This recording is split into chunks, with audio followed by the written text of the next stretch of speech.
Halo semuanya, nama saya Nur Fala. Saya merupakan salah satu peserta lomba poster yang diselenggarakan oleh Live Event. Kemudian saya akan menjelaskan mengenai poster saya yang berjudul Ayo Suarakan, Tegakkan Keadilan, Hentikan Pelecehan. Poster ini membahas mengenai sexual harassment atau pelecehan seksual, di mana poster ini memberikan beberapa edukasi, data, serta langkah-langkah untuk mencegah dan melawan kekerasan seksual, terutama terhadap perempuan maupun laki-laki.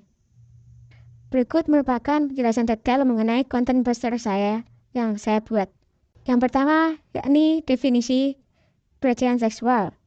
Pelecehan seksual ini merupakan suatu perilaku yang bersifat seksual dan tidak diinginkan oleh korban, di mana bentuk pelecehan ini dapat berupa verbal, non-verbal, fisik, cyber, maupun intimidasi seksual. Seperti yang saya singgung barusan, yakni bentuk-bentuk kekerasan seksual ini ada 5. Yang pertama ini pelecehan verbal, seperti komentar, lelucon, ataupun ucapan yang bersifat seksual. Yang kedua ini pelecehan non-verbal, seperti gestur atau ekspresi yang berkonotasi seksual. Kemudian yang ketiga ini kontak fisik, seperti adanya sentuhan yang tidak diinginkan oleh si korban ataupun tindakan fisik yang melecehkan. Yang keempat ini pelecehan cyber, seperti pelecehan yang melalui media digital, seperti teks ataupun gambar yang bersifat seksual. Yang terakhir yakni intimidasi seksual, seperti adanya ancaman atau paksaan dengan muatan seksual yang merugikan si korban. Efek dari beberapa bentuk pelecehan seksual yang sudah disebutkan ini membuat si korban merasa tidak nyaman, terhina, ataupun bahkan terintimidasi. Adapun poster tersebut juga menyajikan data kasus kekerasan seksual di Indonesia dari tahun 2021 hingga tahun 2024. Data tersebut menunjukkan bahwa jumlah korban perempuan jauh lebih banyak dibandingkan daripada korban laki-laki.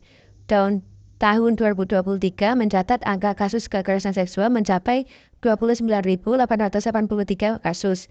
Adapun perbandingan antara dari tahun 2021 sebesar 26.505 kasus, tahun 2022 27.573 kasus, tahun 2023 29.883 kasus, dan tahun 2024 sebesar 26.522 kasus yang dihitung secara real time hingga sekarang.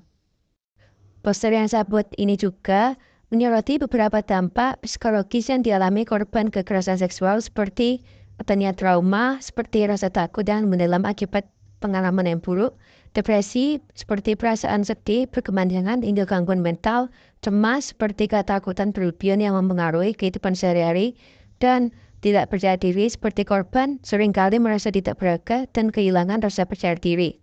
Peta Indonesia dalam poster ini juga menunjukkan beberapa persebaran kasus kekerasan seksual di berbagai daerah atau provinsi. Jumlah total kasus di Indonesia mencapai 29.883, jumlah yang sangat besar pada tahun 2023. Ini menunjukkan bahwa kekerasan seksual adalah masalah nasional yang perlu diperhatikan serius. Poster yang saya buat ini juga mengajak masyarakat untuk melawan kekerasan seksual dengan konsep lawan atau LAWAN, yang merupakan singkatan dari L, laporkan segala bentuk tindakan kekerasan seksual, untuk segera melapor agar pelaku dapat ditindak dan korban mendapatkan keadilan. A, ajak korban untuk berani speak up, untuk mendukung korban agar tidak diam dan berani menyuarakan apa yang terjadi. W, wujudkan keberanian untuk stand up atau bertindak dengan bertindak aktif sebagai individu atau masyarakat untuk mencegah kekerasan seksual. A, akhiri budaya diam yang mendukung kekerasan seksual, di mana diamnya masyarakat ini dapat membuat pelaku merasa aman dan kekerasan juga semakin berlanjut. N, nyatakan dengan lantang stop sexual harassment, di mana mengajak masyarakat bersuara tegas dalam menolak pelecehan seksual. Kesimpulan yang dapat diambil dari poster yang saya buat ini bahwa menekankan kekerasan seksual adalah masalah serius yang perlu diperhatikan terutama di negara kita, negara Indonesia, dengan mengedukasi masyarakat tentang bentuk-bentuk pelecehan, dampaknya, serta langkah-langkah untuk bertindak melalui pendekatan LAWAN atau lawan. Diharapkan kasus kekerasan seksual ini dapat berkurang. Dengan cara melaporkan pelaku, mendukung korban, dan menghentikan budaya diam adalah kunci penting dalam memerangi pelecehan seksual di negara kita, negara Indonesia.